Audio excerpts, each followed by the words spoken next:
Осылай жіптің ұшын шығарып аламыз және осылай қолымызға бір орап крючокпен жібімізді осылай тартып шығарып аламыз. Енді ары қарай мына бізде осындай кольцо пайда болды. Енді осына біз 6 столбик тоқуымыз керек. Ол үшін крючогымыз осылай алып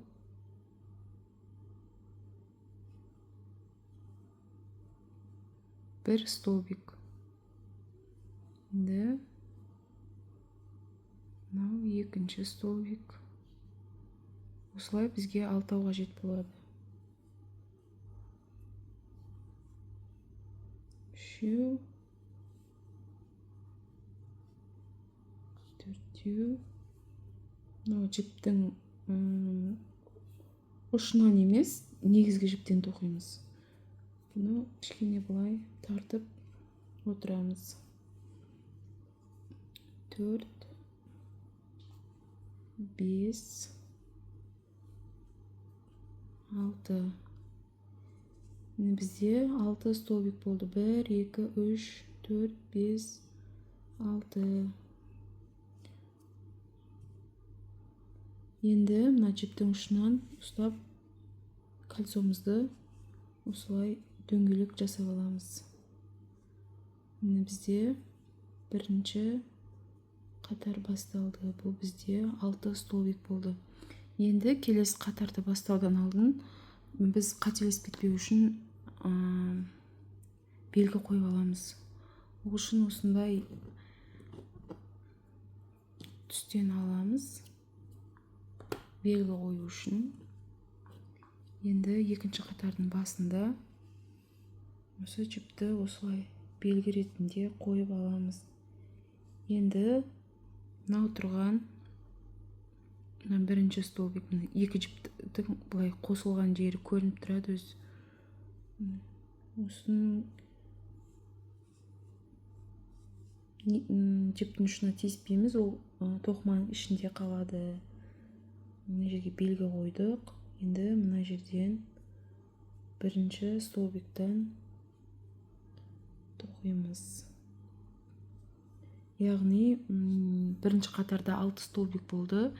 Екінші қатарда бізде 12 столбик болу керек. Ол үшін әр столбиктан біз 2 столбиктен тоқимыз. Яғни 2 ілмектен алып шығамыз. Ол үшін бірінші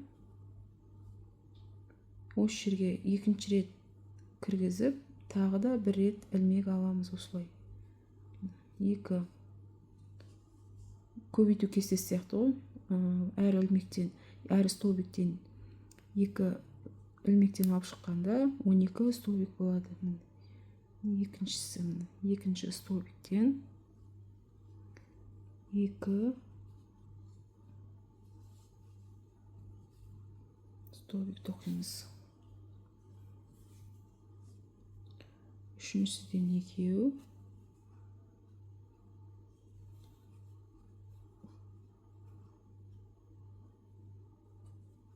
Төртіншіден 2.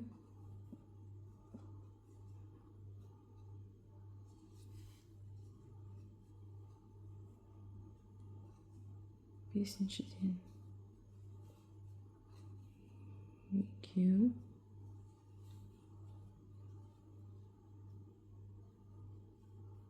Және соңғы 6 столбиктен 2 ілмек тоқимыз. Сонда бізде екінші қатарда 12 столбик болды. Ары қарай біз үшінші қатар тоқимыз. Үшінші қатар тоқу кезде де осы жібімізді былай айналдырып қатар басына белгі қоямыз. Бұл бізде қателесіп кетпеу үшін. Үшінші қатарда бізде 18 столбик болу керек. Ол үшін бірінші столбиктен біреу, бір ілмек, екінші столбиктен 2 ілмек аламыз. Біріншіден біреу, екіншіден 2. Осылайынан қайталанып 6 рет қайталанғанда бізде қатар соңында 18 столбик болады. Біреу, келесіден екеу,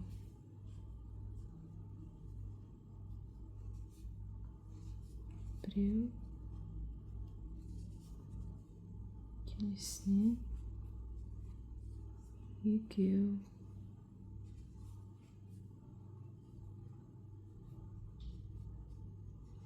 біреу,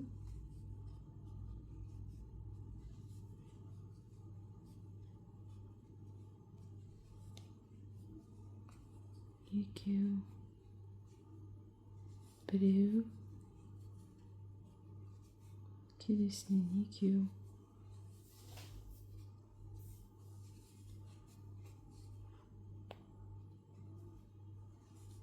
бір, және ең соңғы столбигіміз 12-ші столбиктен 2 ілмек алғанда қатар соңында 18 столбик болады бізде.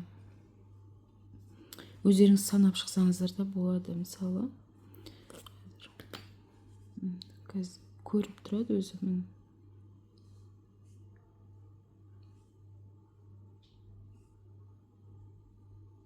Бір, 1, 2, 3, 4, 5, 6, 7, 8, 9, 10, 11, 12, 13, 14, 15, 16, 17, 18. Бұл бізде 3-ші қатар. Енді біз 4-ші қатарды ешқандай қосымша қоспаймыз. Ешқандай қосымша қоспай, осы 18 столбиктің өзін тоқып шығамыз. Яғни әр столбиктен бір ғана ілмектен алып отырып тоқимыз.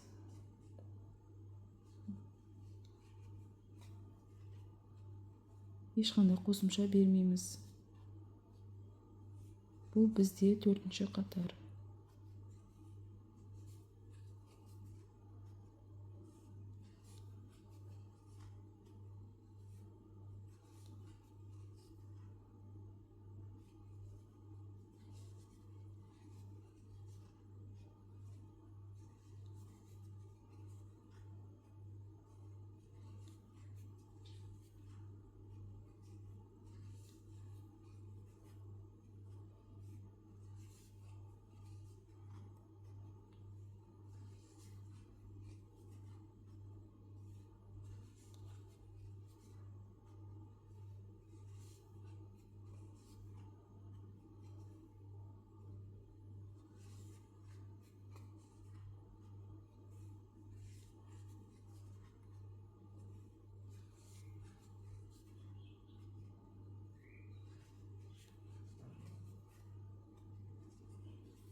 Міне 4-ші қатарымыз аяқталды. Қатар соңында 18 столбик болды.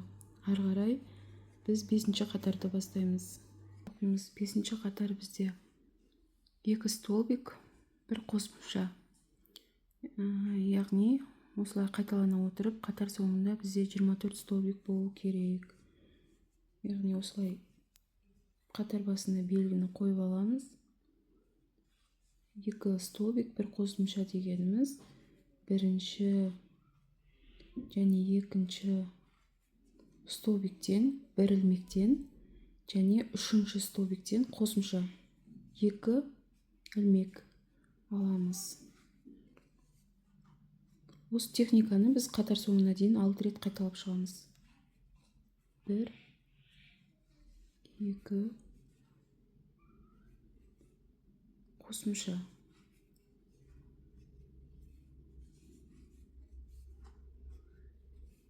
1, 2, қосымша.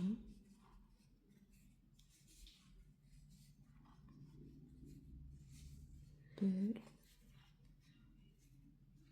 2, қосымша.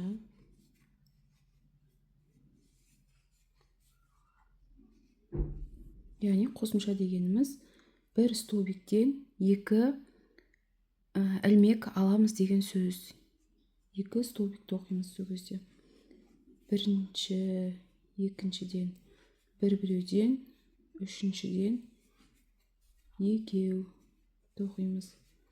Осылай 6 рет қайталағанда қатар соңында бізде 24 столбик болады. Соңғысы 5-ші қатарда бізде 24 столбик болды. Енді қатар басына белгі қойып, ары қарай 6-шы және 7-ші қатарды біз ешқандай қосымшасыз, өзгеріссіз осы 24 столбикті тоқ шығамыз айналдырып. Екі қатарды ешқандай қосымшасыз. 6-шы және 7-ші қатарды ешқандай қосымшасыз 24 столбик тоқ шығамыз. Ешқандай қосымша бермейміз. 24 столбикті тоқ шығамыз. Қазір мен 6-шы қатарды тоқып отырмын.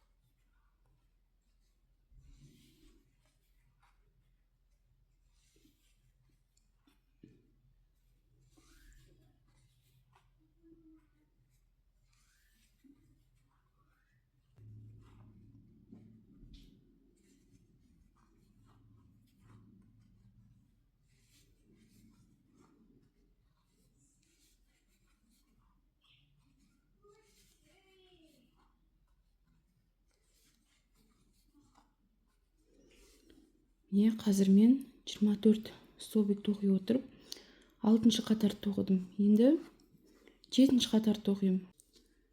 Міне қазір 7-ші қатарды тоқимыз. Қатар басына осылай белгімізді қойып аламыз. Ары қарай тоқып шығамыз. Санап тоқуға да болады. 1, 2, 3, 4, 5, 6, 7, 8, 9, 10, 11,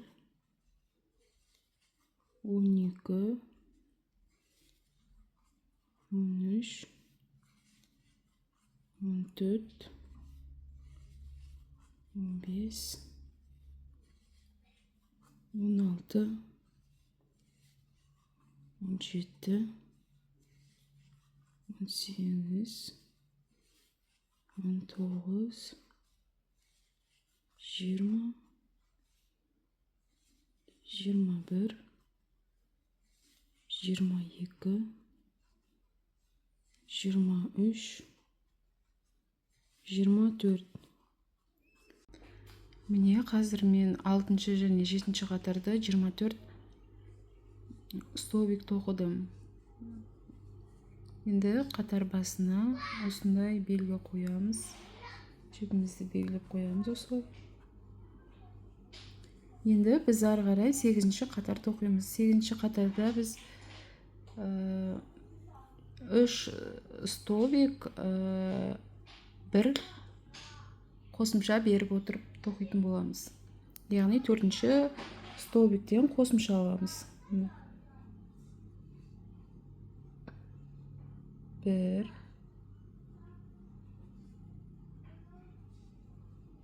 2, 3, 4-ші столбиктен біз 2 ілмек алып тоқимыз. Осылай 8-ші қатарды осы техниканы қайталап отырып тоқығанда қатар соңында бізде 30 столбик болу керек.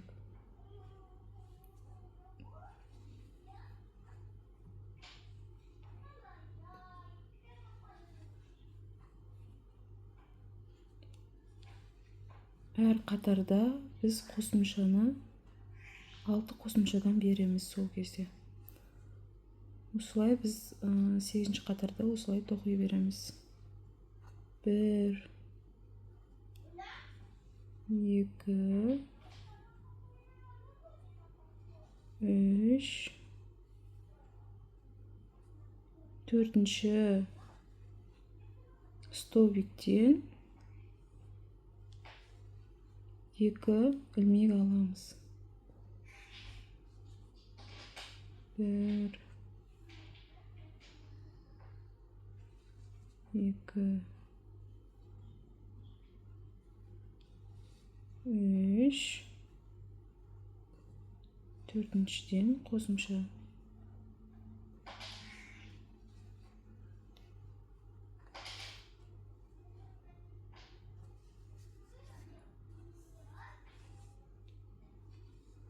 Bir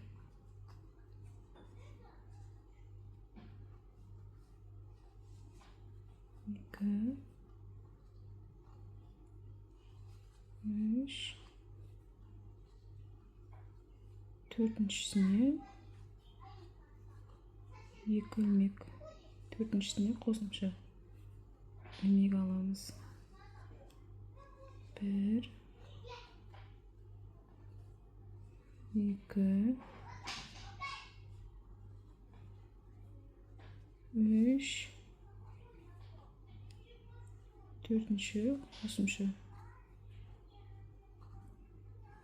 Осылайша біз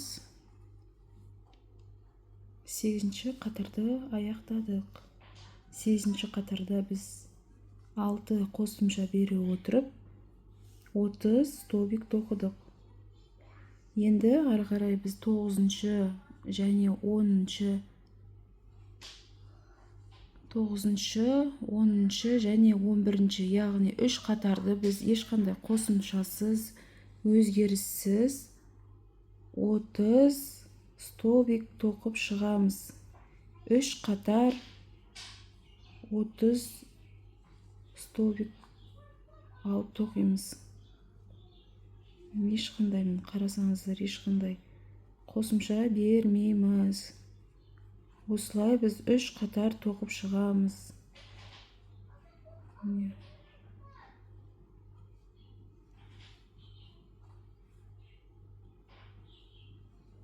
Әр столбиктен бір ғана ilmектен тоқи отырып 30 столбик 3 қатар тоқимыз.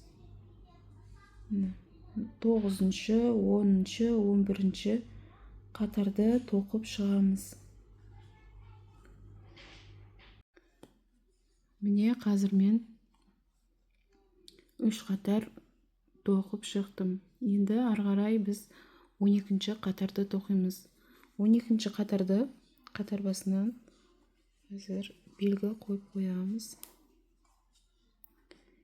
Енді ары қарай біз осы уақытқа дейін көбейтіп келдік қой мына тоқымамызды. Енді ары қарай біз жинайтын боламыз. Яғни әр қатарда мысалы жинағанда 6 ilmектен азайтып отырамыз. Енді біз оны енді убавка деп айтамыз. Бізде қазір бұл 12-ші қатар. 12-ші қатарда біз жинаймыз. Ол үшін осылай 1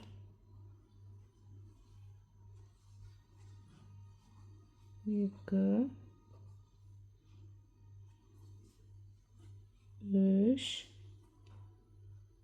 3 столбик 1 убавка, яғни біреуі жинап отырамыз. Әр 3-ші ilmектен кейін 4-ші ilmекті біз жинаймыз. Ол үшін міне 1 и 2-ші ilmектен аламыз да осы екеуін біз бір ilmek жасаймыз осылай. Қазір 1 2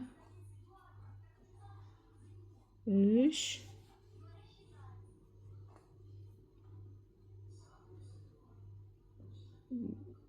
4-ші және 5-ші столбиктен біз бір ilmek жасаймыз. Міне 1 2 осы екеуінен бір столбик жасаймыз. Осылай қатар соңында бізде 24 столбик болады.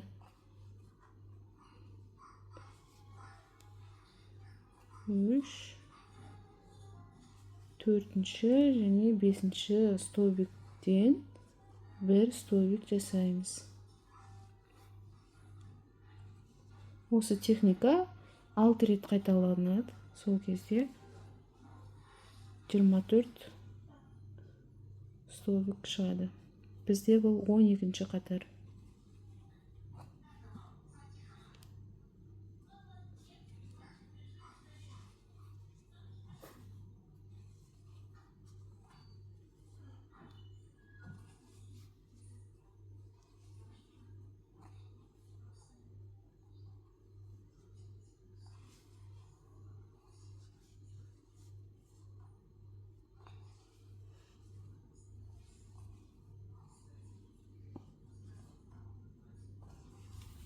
Жібімізді кішкене тарқатып отырамыз.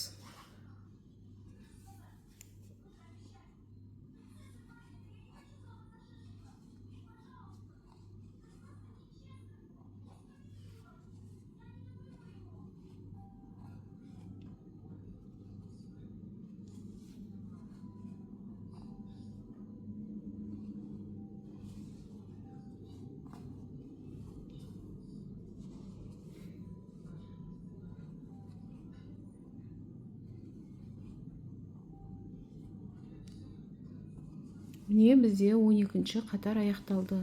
12-ші қатарда бізде 24 столбик болды. Енді біз осы 24 столбиктен біз яғни 13-ші, 14-ші, 15-ші қатарды ешқандай қосымшасыз, ешқандай азайтусыз 24 столбик тоқып шығамыз. 3 қатар тоқимыз. Қатар басынан белгімізді қоямыз. Енді осы 24 столбиктен 3 қатар тоқып шығамыз.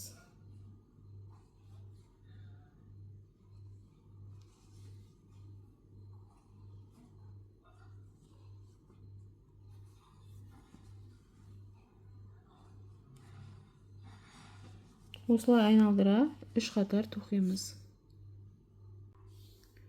Міне қазір мен 24 столбиктен 3 қатар тоқыдым. 1 2 3. Енді келесі қатарды бастаймыз. Келесі қатар бізде 16-ші қатар. Осылай белгімізді қойып аламыз. Енді бізде 16-ші қатарда 18 столбик болады. 1 2 3-ші столбиктен және 4-ші столбикті біріктіріп бір столбик жасаймыз. Екі ilmekті бірге қосамыз. Осы техника қатар соңына дейін 6 рет қайталанылады. Сол кезде бізде 18 столбик болу керек. 1 2 екеуін жинаймыз біреуге.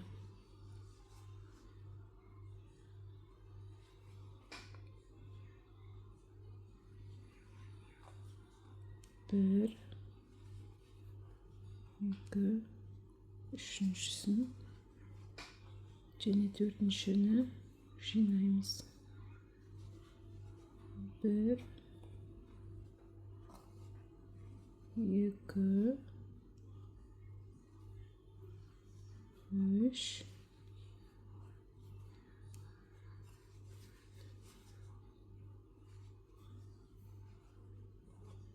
2 3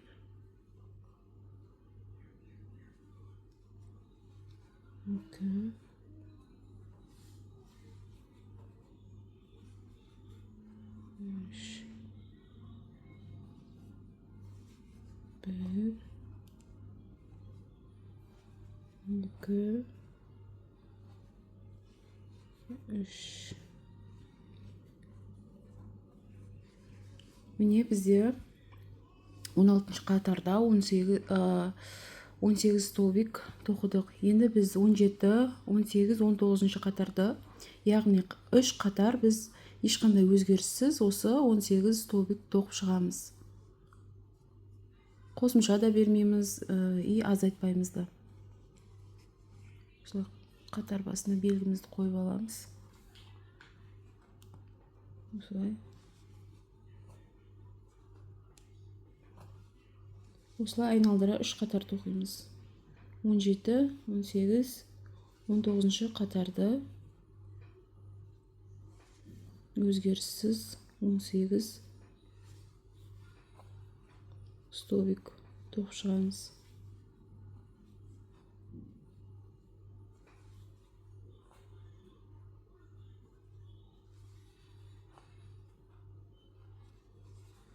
Осылай 3 қатар тоқып шығамыз.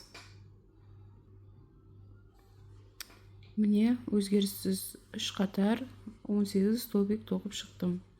Енді белгімізді қоямыз. Келесі бізде 20 қатар. 20 қатарда тағы солайынан 6 убавка жасаймыз. Яғни бізде келесі қатарда 18 столбик болу керек. 18 столбик болу керек. Ол үшін бірінші столбиктен 1 ілмек аламыз. Келесі екіншісінен 2 ілмек аламыз. Осы техниканы қайталай отырып, қатар соңында бізде 12 столбик шығады.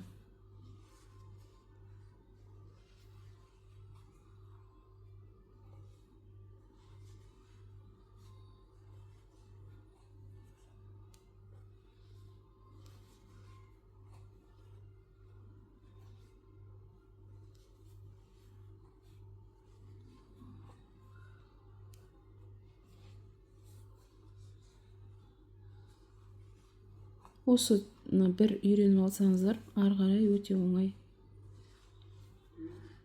Мектеп оқушысы да тоқи алады.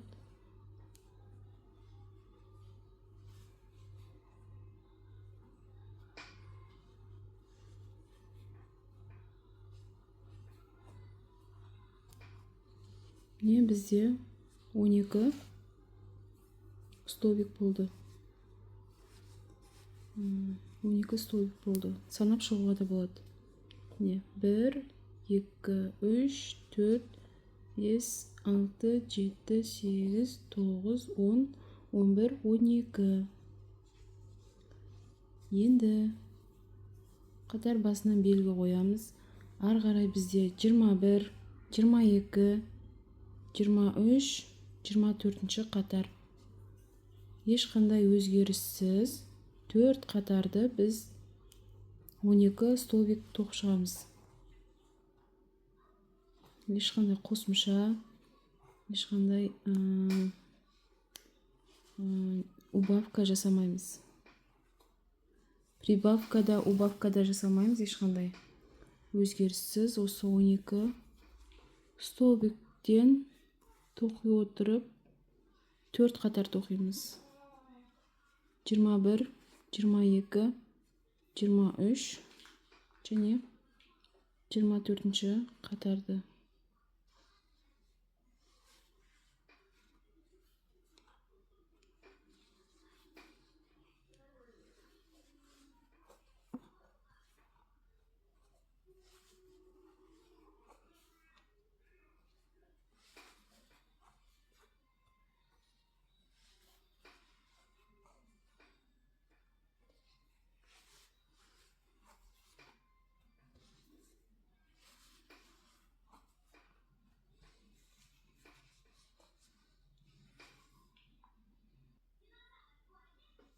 Міне 4 қатар тоқып шықтым.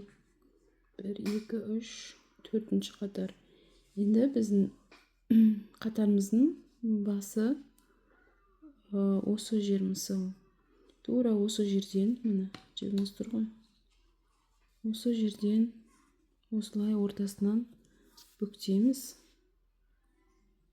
Осылай екіге бүктеп, алдыңғы және артқы столбикті біріктіріп, ілмек аламыз.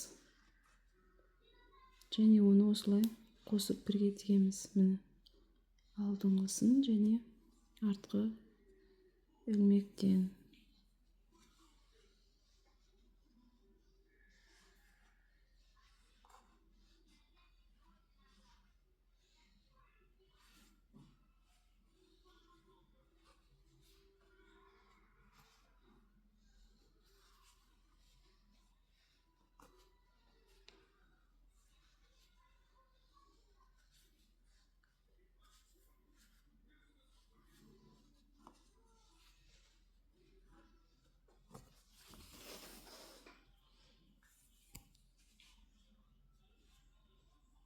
Және соңғысы.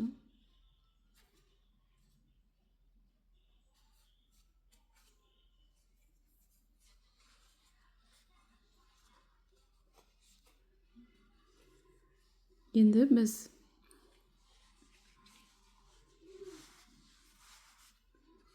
кішкене жібімізді осылай артығымен қалдырып қоятын боламыз. Осылай артығымен аламыз. Енді бізге мынау қара жібіміз қажет емес. Мұны біз осылай алып тастаймыз. Бұл бізде ойыншығымыздың құлағы. Осылайша дайындап аламыз. Бірінші және екінші екі құлақты осылай дайындап аламыз. Артық жіптері бізге тоқымамызды, яғни келесі бөлшекке қосу үшін